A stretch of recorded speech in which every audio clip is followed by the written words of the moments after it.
Hey, it's Joe. Got another question here. This one is, on a subject to or multi-mortgage deal, do we need a title company or closing attorney to close those deals and take control of the deal?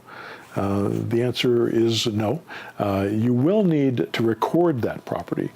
So if you take a deed, and it needs to be signed in front of a notary, it needs to be the proper format for your county to be able to record it. So I've got example deeds in my, warranty deeds in my documents, but you're going to want to get one that's local and make sure that the one that you have them sign is one that can actually be recorded at the county recorder in your local county.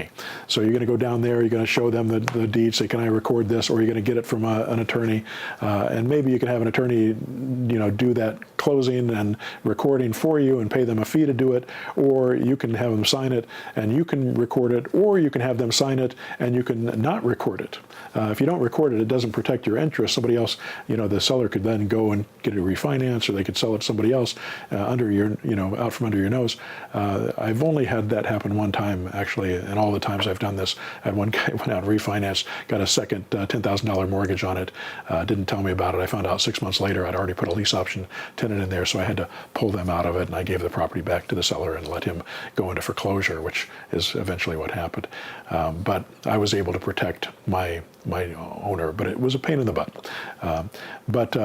Anyway, if you record it, then the lender knows about it, the city knows about it, the taxes change, all those things happen at that time. So you have to decide whether you want to record it or not.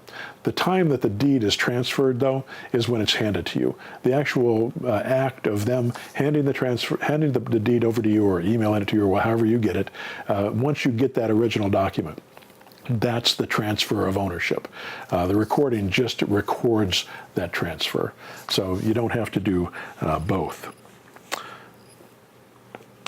The rest of this question was, and on a contract for deed or land contract, is it a good idea to pull the title on that house to verify ownership and any liens prior to signing the contract for deed for the best interest of both the buyer and the seller? Some sellers often have a tendency to lie about ownership and liens just to get in a quick buck.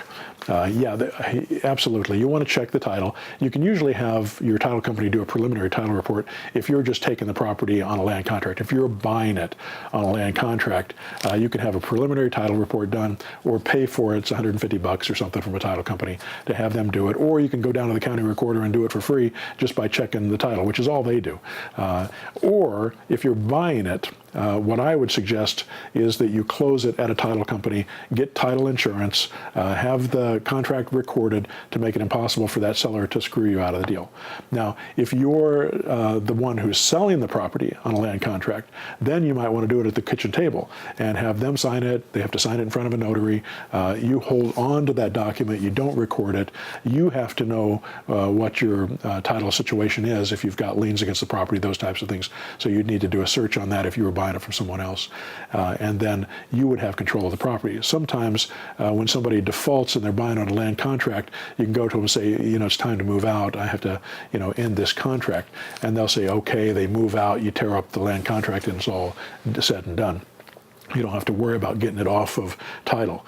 But if you're buying it, you want to make sure it's on title, so you're a lot harder to get rid of.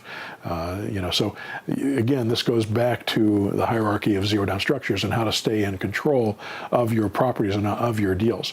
By doing that, of course, it means you have to do the right thing and make sure you treat people properly. If you screw people by using these structures and the techniques that I'm teaching you here, it's going to come back and bite you in the butt. And I've seen people get into a lot of trouble over this stuff. So don't do it in a way that's going to screw people. If you treat people honorably and treat them ethically, and I don't know why I'm telling you guys all this, but I guess I feel the need to. Anyway, treat people right, and it'll come back to you most of the time. All right, hope that helps.